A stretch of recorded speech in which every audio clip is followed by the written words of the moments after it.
Όταν κάποιος κοιτάει συνήθως για να βρει ένα φθηνό κινητό το οποίο συνδυάζει χαρακτηριστικά πολύ καλά, τότε κοιτάζει σε ναυαρχίδες των εταιριών της προηγούμενης χρονιάς.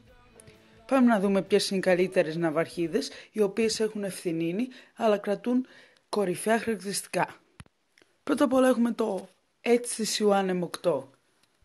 Πέρα από την κάμερα, τα χαρακτηριστικά του είναι απλώς καταπληκτικά. Η οθόνη, η αλουμινένια πλάτη, τα stereo boom sound ηχεία είναι μερικά από τα εξαιρετικά χαρακτηριστικά του HTC One M8. Αν δεν σας ενδιαφέρει η κάμερα, μπορείτε να το βρείτε στο Scrooge στη τιμή των 400 ευρώ. Πολύ καλή τιμή για τα χαρακτηριστικά που προσφέρει. Μετά έχουμε το LG G3. Στο Scrooge αυτή τη στιγμή είναι 314 ευρώ και μπορώ να πω ότι είναι μια καταπληκτική τιμή. Το συγκεκριμένο κινητό το έχω κι εγώ.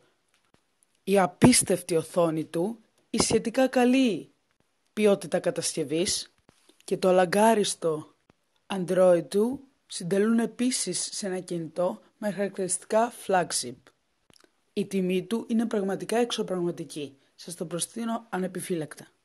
Μετά έχουμε το Xperia Z1. Επίσης ένα πάρα πολύ καλό κινητό. Η τιμή του έχει κατέβει πάρα πολύ, αλλά επίσης διατηρεί κορυφαία χαρακτηριστικά. Ο επεξεργαστής του, η κάμερά του και η ποιότητα κατασκευής είναι επίσης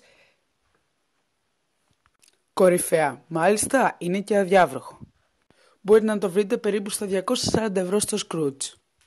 Αν πάλι ζητάτε κάτι πιο φθηνό, αλλά επίσης να προσφέρει μια ωραία εμπειρία χρήσης, σας προτείνω ανεπιφύλακτα το Moto G2. Ένα απίστευτο κινητό για την τιμή του, μπορεί να το βρείτε στα 180 ευρώ. Το Moto G2 φτιάχνεται από τη Motorola, είναι φθηνό. Αλλά το πρόβλημα με το Moto G2 είναι ότι λόγω του ότι γράφει Motorola και όχι άλλη εταιρεία όπως Apple, Samsung, όλοι πιστεύουν ότι έχει σχετικά χαμηλή ποιότητα. Λάθος, είναι ένα από τα καλύτερα κινητά στην τιμή του και σας το προτείνω ανεπιφύλακτα. Αν δεν θέλετε να ξοδέψετε πολλά λεφτά, αλλά και πάλι να έχετε μια εμπειρία Android πολύ καλή, τότε το Moto G2 είναι μονόδρομος. Μην ξεγελιέστε από το όνομα Motorola, δεν έχει να κάνει με τίποτα αυτό. Είμαι σίγουρος πως δεν θα σας απογοητεύσει. Τέλος, αν θέλετε ακόμα κάτι πιο φθηνό, περίπου στην τιμή των 100 ευρώ, τότε το Moto E είναι επίσης, το Motorola Moto E είναι επίσης πολύ καλή τιμή. Δεν έχω κάτι με τη Motorola, αλλά στα φθηνά κινητά είναι πάρα πολύ καλή. Θέλω να πω ότι κρατάει το κόστος χαμηλό, αλλά η εμπειρία χρήσεως είναι πραγματικά υπεράνω όλων των υπόλοιπων επιλογών της κατηγορίας τους.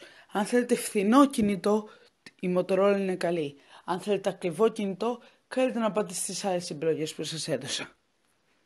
Αν όμως είστε από αυτούς οι οποίοι θέλουν να δώσουν πολλά λεφτά για κινητό, τότε σας προτείνω ανεπιφύλακτα το Apple iPhone 6, πραγματικά καλό κινητό με εξαίσια κάμερα, αν και υστερεί λίγο στην μπαταρία, αλλά γενικά για όσους θέλουν κάτι απλό που όμως δουλεύει πάντοτε, το iOS, το λειτουργικό του, δεν θα σας απογοητεύσει. Μετά έχουμε το Galaxy S6, το οποίο βγήκε πρόσφατα, επίσης πολύ καλό κινητό. Φαίνεται ότι η εταιρεία άλλαξε γνώμη τώρα τελευταία και έχει κάνει μια αναβάθμιση στο design που καιρός ήταν να δούμε.